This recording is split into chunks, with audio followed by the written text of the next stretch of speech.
ভাবছে, কারণ আমরা তো পরীক্ষা দিতে চাই না এবং পরীক্ষার শুধু নোটিফিকেশন টিচারদের বের করলো, আমাদের সেটাও বের করলো না। আমাদের একটা ভাতা দেওয়ার কথা বলেছিল, সেটাও আমাদের দেয়নি। আজ 2 মাস হয়ে গেল, আমরা কোনো বেতন পাচ্ছি না, আমাদের সংসার চালাতে আমরা পারছি না। এবার আমাদের নিয়ে কি তাহলে কোনোই ভাবনা চিন্তা করছে না? আমাদের তো টেন্টেডদের সাথে গুলিয়ে দেওয়া হচ্ছে। ওদের মানে কি করব কিছুই তো বুঝতে পারছি না। ওদেরও ভাতা দেবে নাকি ওদেরও পরীক্ষা নেবে, সবার পরীক্ষা নেবে, কি করবে সেটা তো কিছুই বুঝতে পারছি না। বেসিক্যালি দাবি আছে সেটা হচ্ছে এই যে ইন্টিরিয়াম রিলিফের মাধ্যমে যোগ্য অযোগ্য দুপক্ষকে গুলিয়ে দেওয়া হচ্ছে, সেইটা যাতে সুস্পষ্ট করা হয়েছে শুধুমাত্র যোগ্যদেরই দেওয়া হবে। যারা আইডেন্টিফাইড টেন্টেড তাদেরকে যেন কোনো রকম সহযোগিতা করার সরকারের পক্ষ থেকে না করা হয়, এটা আমাদের যেমন বক্তব্য। তেমনই হচ্ছে সরকার আমাদের নিয়ে কি চিন্তা ভাবনা করছে, যেমন শিক্ষকদের জন্য নোটিফিকেশন বার করছে, বিভিন্ন সুবিধা দেওয়ার চেষ্টা করছে, কিন্তু সেরকম কোনো সহযোগিতা গ্রুপ সিডি যারা যোগ্য প্রার্থী তাদের জন্য করা হচ্ছে না। পথে চাকরিহারা শিক্ষকরা আজকে প্রতিবাদে পথে নামলেন শিক্ষাকর্মীরাও। বিকাশ ভবন অভিযান রয়েছে তাদের। 2016 গ্রুপ সি এবং গ্রুপ ডি চাকরিহারারা তারা আজকে মিছিল করছেন এবং করুণাময় থেকে শুরু করে মিছিল যাবে বিকাশ ভবন পর্যন্ত। যোগ্য ও অযোগ্যদের তালিকা প্রকাশের দাবিতে তাদের আজকের এই অভিযান।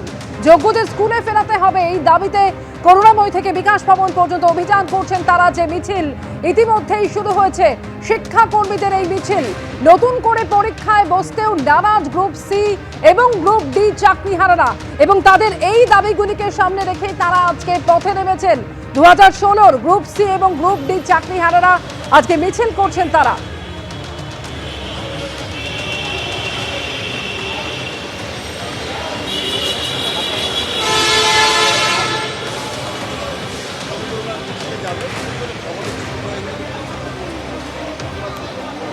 আমাদের চাকরি চলে গেছে, আমরা এখন নিঃসহায়। আমরা এখনও আজকের 9 করে 2 মাস আমরা স্যালারি পাইনি। ঠিক আছে, একে আমরা যেখানে থাকি, আমার বাচ্চাকে ছেলে আছে পড়াশোনা করে, সবারই আজকের জীবন আজকের যেন আমাদের খুব কঠিন পরিস্থিতির মধ্যে দিয়ে যাচ্ছে। আমরা আজকের আন্দোলন ছাড়া আমরা কি করব? সরকার যদি আমাদের চাকরি ফিরিয়ে দেয় তাহলে তো আমাদের আন্দোলনের কোনো প্রয়োজনীয়তা নেই। আমরা তো পরীক্ষা দিয়েছিলাম, আমরা তো ন্যায্যভাবে যোগ্যভাবে আমরা চাকরি পেয়েছিলাম, আমরা তো চাকরিটাই চাই। আমরা তো এই সমস্ত আন্দোলন করতে চাই না। আমাদের আজকে স্কুলে থাকার কথা ছিল, আজকের কেন আমরা রাজপথে পড়ে আছি?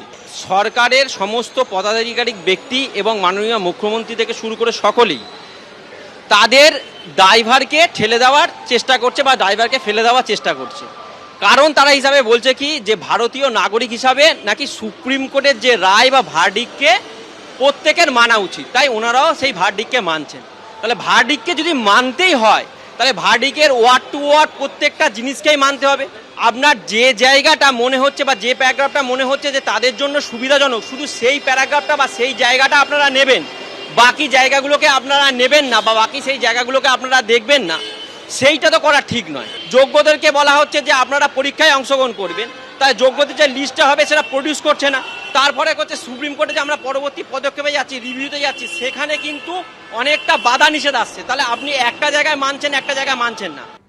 যোগ্যদের স্কুলে ফেরাতে হবে, এই দাবিতে করুণাময় থেকে বিকাশ ভবন পর্যন্ত আজকে অভিযান চাকরিহারাদের। এই মুহূর্তে টেলিফোনে আমাদের সঙ্গে রয়েছেন প্রতিনিধি ব্রতদীপ ভট্টাচার্য। ব্রতদীপ, নির্দিষ্ট কিছু দাবিকে সামনে রেখে তারা আজকে মিছিল করছেন, যে মিছিল ইতিমধ্যেই শুরু হয়েছে।